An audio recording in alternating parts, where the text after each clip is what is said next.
now is Carolyn Heldman, Democratic strategist and professor of critical theory and social justice at Occidental College. Great to have you with us. Good to see you. Thank you. So, Professor Heldman, this was a near unanimous vote. From a political science perspective, what does it mean when Congress unites around an issue primarily driven by public distrust of institutions? Well, it means they were backed into a corner, so obviously, right? I mean, Donald Trump at any point in time could release the Epstein files. He can direct his DOJ to do that. And even as recently as 48 hours ago, he was putting pressure on Republican members of Congress to cave because for whatever reason or reasons, he does not want these files released. He put a lot of pressure on Lauren Boebert, Marjorie Taylor Greene, in both public and private settings. Nancy Mace was another holdout, and of course, Thomas Massie. All of these Republicans who advanced the discharge petition forcing Donald Trump's hand. And at the end of the day, nobody wants to be seen as protecting or siding with pedophiles.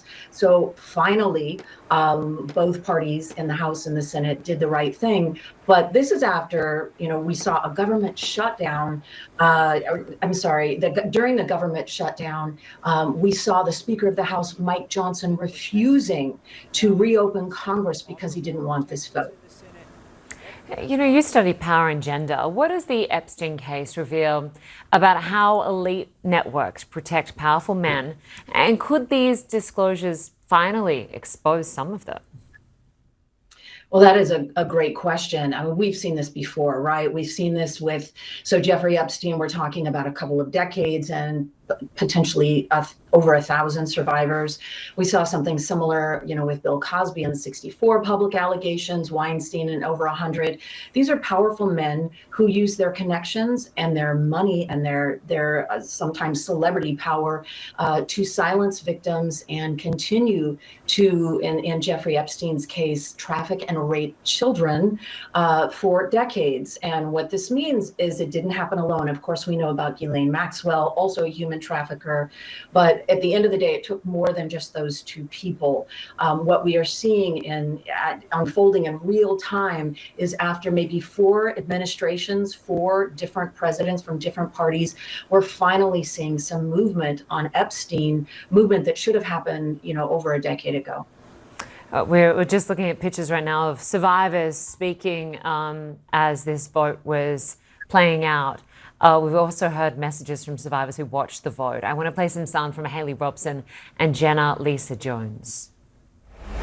To the President of the United States of America, who is not here today, I want to send a clear message to you. While I do understand that your position has changed on the Epstein files, and I'm grateful that you have pledged to sign this bill, I can't help to be skeptical of what the agenda is. I beg you, President Trump, please stop making this political. It is not about you, President Trump.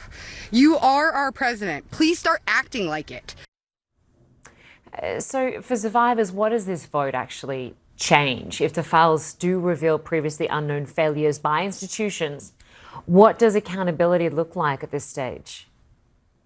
Well, I hate to throw water on what is happening, but I would imagine that the Trump administration, because they were forced into this corner and Trump was forced to now at least pretend to release the files, I do think that they'll probably find some way to hold on to whatever it is that he is not wanting to release or not wanting out in the public. And the way in which he'll likely do this is by saying, look, certain files can't be released because they're part of ongoing investigations.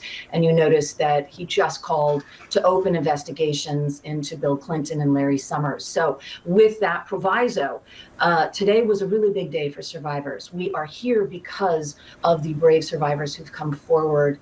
Haley, Jenna, Lisa, all of these very high profile survivors who have really put their lives on hold in order to advance justice for survivors everywhere. And it is because of them and their pressure, their continued pressure for over a decade, that we are where we are today with these files.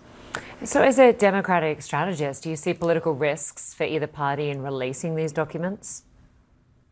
It depends upon what's in the file. I don't think that there is a big pushback within the Democratic Party, for example, to withhold an investigation against Bill Clinton. I haven't heard anything like that online. I'm imagining that there might be some concern from Donald Trump. I do, a lot of folks are saying, well, nothing is, has been verified or released, or why is he so reluctant to release it? And I'll just shed a little light on Katie Johnson, who actually has filed 2 lawsuits against Donald Trump and withdrew them. In the most recent case, she cited that she was fearful for her life because of death threats. Now, this is a 13-year-old at the time, and who knows, right? We haven't gone through a process here, but what we do know is that there are thousands of survivors, and who knows how many clients of Jeffrey Epstein, whether it's directly related to Donald Trump or related to his wealthy and powerful friends. What I do know is that he has fought very hard to keep these files secret, and his hand was forced right now, and he will continue to maneuver to try to keep some of these details out of the public eye. Carolyn Heldman, appreciate your time and perspective. Thanks so much. Thank you.